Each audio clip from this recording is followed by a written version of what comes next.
كنت قاعد في البيت لوحدي زهقان وعايز اخرج بس مش لاقي حد اخرج معاه، فقلت ليه ما اجيبش شخص عشوائي واتفق معاه ونقضي اليوم كله مع بعض. دخلت ادور على منصات السوشيال ميديا، دورت على تيك توك وانستجرام لحد ما لقيت محمد على الفيسبوك. محمد يا جماعه، انت عارف ان انا في الاول كنت مسجلك محمد تمام، اللي هو انا وقررت نقضي اليوم كله مع بعض. يلا بينا، بس قبل ما نبدا ما تنساش تعمل لايك وتشترك معانا في القناه وتفعل زر الجرس. وبما اني محمد من العياط وانا حاليا قاعد في شبرا مصر، فكان لازم نختار مكان محايد نتقابل فيه، واتقابلنا في وسط البلد من اكتر الاماكن اللي انا برتاح فيها وفيها حاجات كتير ممكن نعملها. وطبعا كمنطقه محايده ربع ساعه من البيت عندي على 3 ساعات من عنده يعني، فمنطقه محايده جدا. والفكره ان محمد كان لسه صاحي على طول وجاي عليا، فكان لازم اول حاجه كده ناخده ونروح ناكل. فوقفنا عند محل اسمه بكبك، ودي مش دعايه على فكره، قدامها تكتشفوا ان هي دعايه سيئه. اللي وقفنا فيه تقريبا 45 دقيقه، يعني انت ممكن تاخد الفرخه وتشويها في البيت وتيجي تاكلها وهو لسه بيحضروا الاكل. وحرفيا المكان ده تنزله وانت شبعان، تلف لفه وتحجز الاوردر وانت مروح تاخد الاوردر تاكله في البيت. وبعد ما جبنا الاكل قررت اخده ونروح نقعد على القهوه اللي بقعد عليها دايما علشان ياكل براحته. بعد 3 ساعات لما جبنا المدخن المسحب لو سالتني يعني ايه مسحب فانا ما اعرفش، احنا اشتريناه كده يعني، لان هو تقريبا كان الوحيد اللي موجود. طلع قطع فراخ صغيره كده، طلع فراخ صغيره سموها مسحب ليه انا ما اعرفش. الحمد لله استلمنا الاوردر وحاليا هنوديه قهوه عشان يقعد ياكل براحته.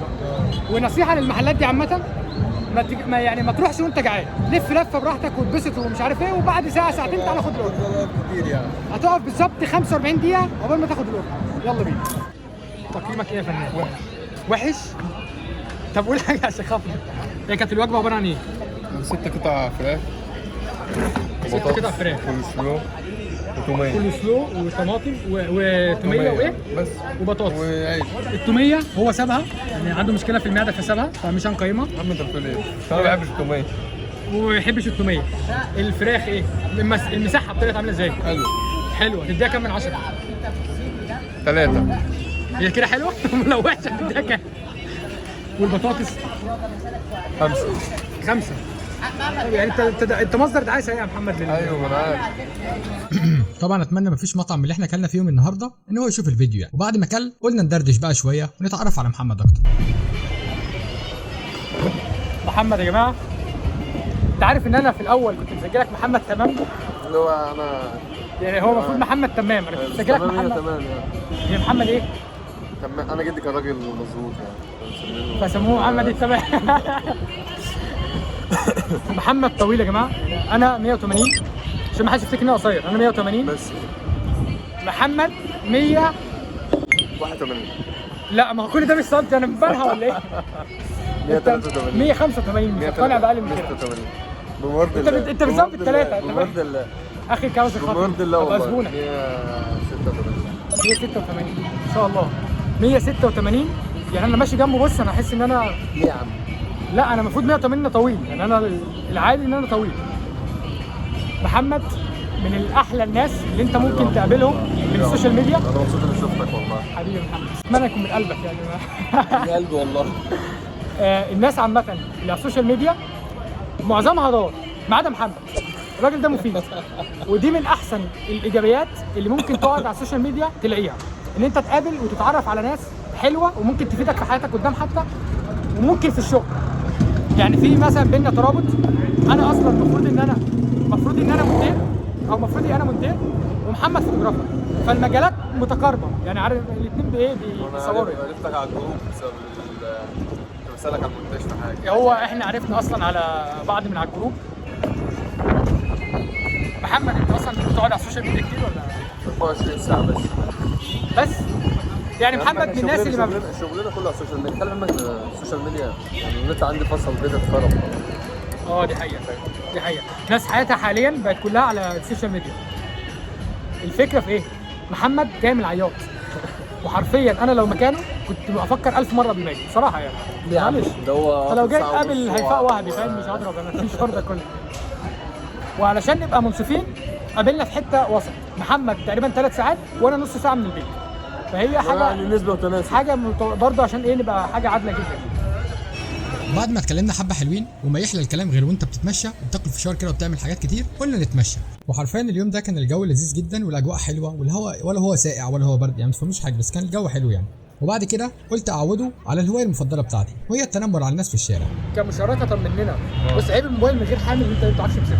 بص انا حاسس ان انا فاهم مشاركه مننا في الهوايه اللي انا بحب اعملها. فانا معاد محمد في شارع في وسط البلد. ايوه. هنا هندي تقييمات عشوائيه. يعني احنا مثلا بنقيم على اللبس وعلى الستايل وان توتال بقى شكلك ان توتال عامل ازاي. واخد بالك؟ لا عيده من تاني. الحته دي تاني؟ المهم الاول خالص. الاول خالص. احنا اعيد لك انت ولا عيد الفيديو ولا؟ لا عيد الحته دي من تاني. ماشي. المهم احنا كمشاركه من اكتر حاجه اللي انا بحب اعملها ان انا اتنمر على الناس. تمام. دي حاجه انا ما انصحش حد يعملها ولكن انا ده فانا بحب اعملها. انا عايز اتنمر على الناس، عايز اتنمر عليا. فقلنا الشخص اللي هياخد تقييم 10 من 10 هنديله دي. شوف غلط كتقييم 10 من 10 هنقيم على الستايل وعلى اللبس وعين توتال شكلك ان توتال يعني شكل امك. سايب حد المشكله. فانا بحاول اقنع محمد ان هو يتنمر وهو بيقول لي ان هي حرام. يا عم مش عايز تنمر على حد يا عم. على فكره لسه متنمر على 4 قدام. هو اول ما بفتح الكاميرا بيتغير يعني.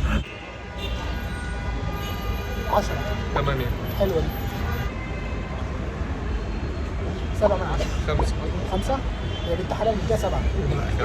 5 وكتكمله من الرحله فمحمد جاب لنا رز بلبن من سيد حنفي. ده مش دعايه عادي يعني. فانا هقيمه واقول لكم برضه عشان حد نزل وسط البلد يبقى عارف. انا اصلا كان نفسي اطلع فود بلوجر الكبير. فبناء لمحمد يعني انت قيمته كام؟ محمد يا جماعه عنده منطق بياكل بعد كده بيفكر في التقييم فاهم؟ قيمته كام محمد؟ 7. 7 هتوصل لل10 يعني المطعم هيعمل لك ايه عشان تديله 10؟ اديني طبق هديه. بصوا يا جماعه حلو.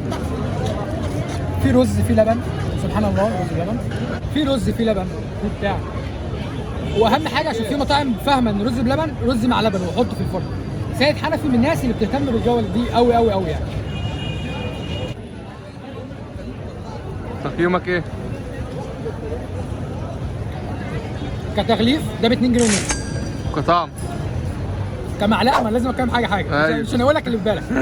كمعلقه تقييم حلو. المهم كاكل بصراحه 9 من 10 من الحاجات الحلوه اللي انا اكلتها. بألف انا يا صديقي. معانا هنا محمد.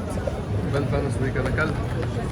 انا اكلت محمد الطبق بتاعي بس كده يعتبر. محمد كل.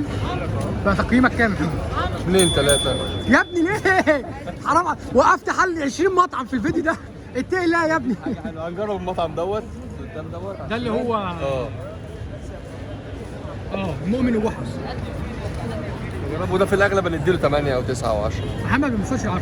هنوصل. رساله عامه لاي صاحب مطعم لو شفت محمد قدام المطعم ما تدخلوش ويطلعوا يجروا وراه يطردوه عامه يعني. وحان الوقت لانهاء الرحله. كده يبقى خلصنا اليوم. محمد هيروح وانا الجزمه قرصت على رجلي فهروح وانتوا كمان روحوا برضه يعني كفايه كده. ما تنسوش بقى تعملوا لايك وتشتركوا معانا في القناه. وهي كتجربه انا اديها 10 من 10 كفايه اني شفت محمد. خلي بالك ما عملتش الفيديو يا عم ماشي. وهمنتج الحياه. محمد رايح العياط فانا كتجربه ارشح بيها جدا. لو انت قاعد في البيت زهقان ولا انت تعمل ايه؟ طبعا. لو قاعد في البيت زهقان روح اعمل باي باي بقى. يلا سلام. لو التجربة عجبتك ما تنساش تعمل لايك وتشترك معانا في القناة وتشير الفيديو مع اصحابك. وقولي لو عايز تجربة تانية مع شخص تاني اكتب لي في التعليقات.